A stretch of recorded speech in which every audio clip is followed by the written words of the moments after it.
Hello and welcome to my all viewers.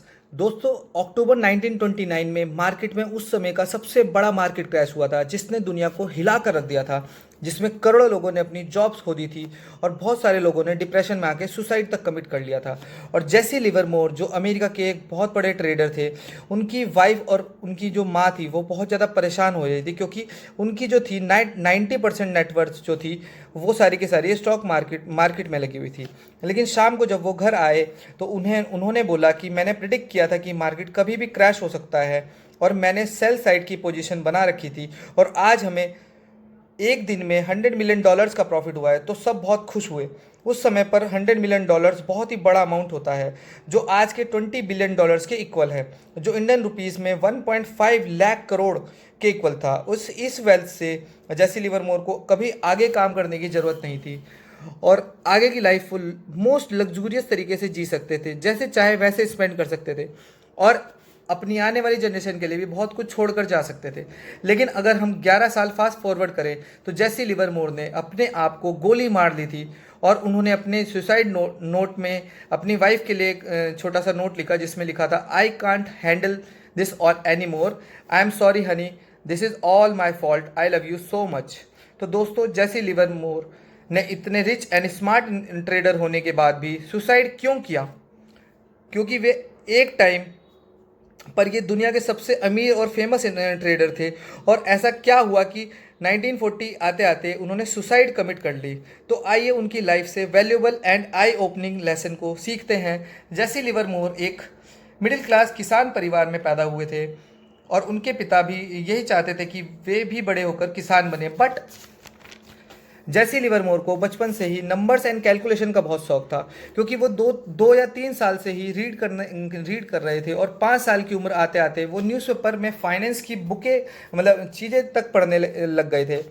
ये सुन के बहुत अजीब लग रहा होगा लेकिन ये सब सच है। 14 साल की उम्र में मात्र उन्होंने फर्स्ट जॉब कोटेशन की जॉब उन्होंने स्टार्ट की। उसमें उन्होंने बोर्ड पर सिर्फ उन्हें स्टॉक के प्राइस लिखने थे और उन्होंने वहाँ काम करते करते वहाँ स्टॉक्स और प्राइस और चार्ट ऊपर जाने और नीचे जाने के पैटर्न को नोटिस करने की कोशिश करी और फ्री टाइम में वो हमेशा ग्राफ ड्रॉ करते और उसे एनालाइज करने की कोशिश करते और उन्होंने ये पैटर्न पाया कि स्टॉक के ऊपर जाने और नीचे जाने में एक पैटर्न है, तो जिसको हम टेक्निकल एनालिसिस बोलते हैं। तो उन्होंने टेक्निकल एनालिसिस उसी टाइम से शुरू कर दिया था।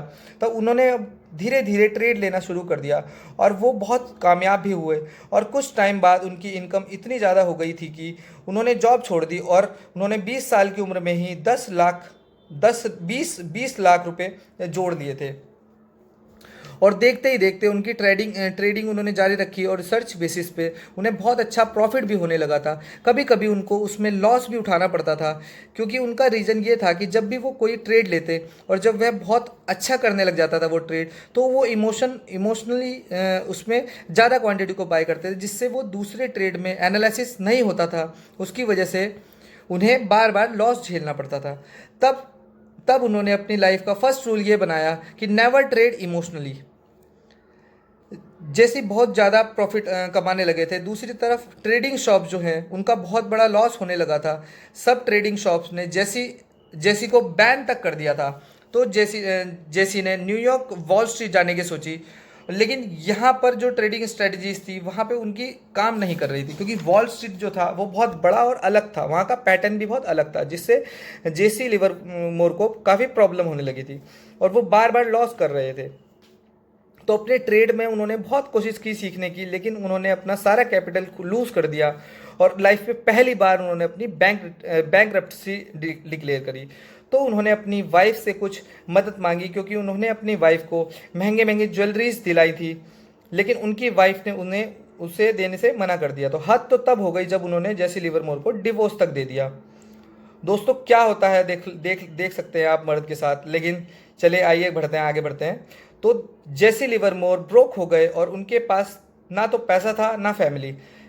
जेसी लिवरमोर एक रियल फाइटर थे। उन्होंने अपना बोरिया बिस्तर समेटा और वो पुराने अपने टाउन में आ गए थे। तब तक कि उनकी ट्रेडिंग जो है ट्रेडिंग के किस्से टाउन में बहुत ज़्यादा फेमस हो चुके थे, तो अब उन्हें वहाँ पे दिक्कत नहीं हो रही थी और धीरे धीरे ट्रेडिंग करके उन्होंने कैपिटल को बिल्ड करना शुरू किया।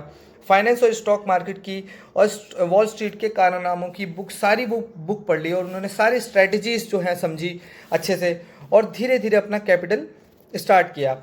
और फिर वो न्यूयॉर्क वॉल स्ट्रीट में 1901 में दोबारा से उन्होंने कदम रखा और इस टाइम उन्होंने मार्केट का बिहेवियर को जान चुके थे और उन्होंने इस बार बहुत अच्छा प्रॉफिट किया और उनका 1907 के क्रैश में बहुत ही एक फेमस ट्रेड था जिसमें उन्होंने एक ही दिन में $3 मिलियन कमाए थे, जिससे उन्होंने पूरे वॉल स्ट्रीट में नाम बना लिया था। अब लोग उनसे मिलना चाहते थे, उनकी स्ट्रैटेजीज को सीखना चाहते थे और 1908 में थॉमस नाम का एक इन्वेस्टर एंड ट्रेडर उनसे मिलने आया। उसने जेसी को एडवाइस दी कि तुम्हें कॉटन में इन्वेस्ट करना चाहिए और जेसी ने कभी पहले किसी की भी एडवाइस नहीं ली थी, क्योंकि जेसी का मानना था ट्रेडिंग एंड इन्वेस्टिंग एक वन मैन शो है जहां ग्रुप थिंकिंग काम ज़्यादा नहीं करती है। और उन्होंने अपने इमोशन को कंट्रोल करने की वजह से अब तक ये सारा का सारा बनाया था, लेकिन अब वो इमोशनली थोड़ा सा बहक गए थे और उन्होंने उनके इन्फ्लुएंस में आके अपनी वेल्थ का 90% जो है वो कॉटन में इन्वेस्ट कर दिया। लेकिन हुआ उसका बिल्कुल उल्टा और कॉटन का प्राइस बढ़ने की जगह और वो नीचे ही जाने लगा, क्योंकि थॉमस जो था उसने जैसी को मैनिपुलेट किया था। जब जैसी कॉटन खरीद रहे थे तब थॉमस और उसके फ्रेंड बेच रहे थे, तो जैसी ने अपनी वेल्थ का 90% हिस्सा लूज़ कर दिया। 1915 में दूसरी बार जेसी लिवरमोर ने अपनी बैंकरप्सी को फाइल किया और उन्होंने बहुत लोगों से लोन भी लिया था, लेकिन जैसी यहाँ ठहरे नहीं, वो ठहरे हार्डकोर इन्वेस्टर। उन्होंने फिर मैदान में डटे रहे और उन्होंने अपनी लाइफ का दूसरा गोल्डन रूल सीखा कि never ever influence by anyone without self analysis. और उन्होंने अपने डिसिप्लिन्ड माइंड से बहुत ही बड़े बड़े प्रॉफिट किए और 1917 में उन्होंने अपना सारा लोन चुका दिया और उसके बाद बड़े बड़े आर्टिकल्स न्यूज़पेपर में उनके कटआउट छपने लगे और उन्हें सेलिब्रिटी स्टेचर मिल गया। उन्होंने कभी भी उसके बाद उन्होंने किसी के इन्फ्लुएंस में आने की कोशिश नहीं की और इसी बीच उन्होंने सेकंड मैरिज भी करी अपनी। और फिर वो दिन आया 1929 का, जिसे दुनिया द ग्रेट डिप्रेशन के नाम से जानती है और उस दिन उन्होंने एक ही दिन में $100 मिलियन कमाए और उन्होंने नोटिस कर लिया था कि मार्केट बहुत ओवर वैल्यूड हो चुका है। 1907 जैसा सेम पैटर्न बन चुका है, तो उन्होंने बहुत बड़ा अमाउंट मार्केट क्रैश को प्रिडिक्ट करके लगाया और इस बार उनकी स्ट्रैटेजी काम करी और उन्होंने वर्ल्ड वाइड फेम हासिल करी जब उन्होंने $100 मिलियन एक ही ट्रेड से कमाए। लेकिन जेसी के साथ सबसे बड़ी प्रॉब्लम ये थी कि वे कभी भी इन्वेस्टर माइंडसेट से नहीं सोचते थे। वो 1 का 2 और 2 का 4 और 4 का 8 बनाने में विश्वास रखते थे, उसी में वे हमेशा लॉस भी खाते रहते थे। लेकिन फिर 1934 में यूएस गवर्नमेंट ने नई ट्रेडिंग पॉलिसीज़ रोल आउट की और बहुत सारी ट्रेडिंग स्ट्रेटजीज़ को बैन तक कर दिया, जिसमें जेसी लिवरमोर मास्टर थे। और नए रूल्स रेगुलेशन में ट्रेड करने में जेसी लिवरमोर को काफ़ी दिक्कत उठानी पड़ी और उससे उनका काफ़ी लॉस होने लगा और इसकी वजह से उनका ईगो जो है वो हर्ट हो गया और वो बड़े बड़े ट्रेड लेकर अपना लॉस कवर करने में जल्दी ट्रेड ले लगे, जिससे उनकी वेल्थ जो है बहुत तेज़ी से घटने लगी। कोई भी हार्डकोर इन्वेस्टर जो होता है, ट्रेडर जो होता है, वो अपने आप को हारता हुआ देखना पसंद नहीं करता।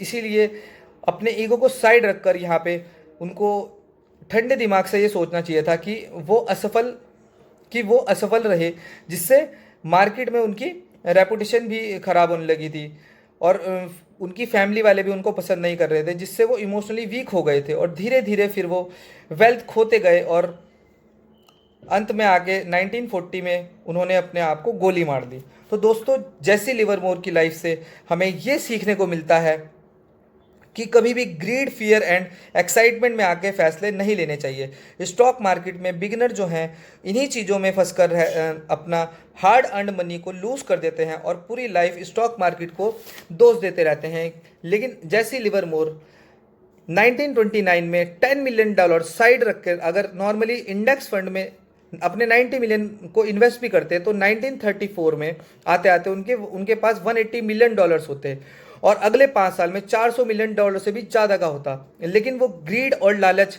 और ट्रेडिंग की उनकी जो आदत थी उनकी जो, तो उनका ग्रेटेस्ट ट्रेडर भी जो है 3 बार बैंकरप्ट हुए अपनी लाइफ में। तो आई होप आपने आज बहुत कुछ इस वीडियो से सीखा होगा और उसको अपनी फाइनेंशियल फ्रीडम की जर्नी में आप उसको अचीव करने में उसको लगाएंगे। तो मिलते हैं नेक्स्ट वीडियो में, तब तक के लिए goodbye and good luck. अगर आप इस चैनल पे नए हैं तो चैनल को सब्सक्राइब करें, बेल आइकन दबा दें जिससे ऐसी वैल्यूबल वीडियो आपसे मिस ना हो। Thank you for watching this video, see you in a next video. Thank you all.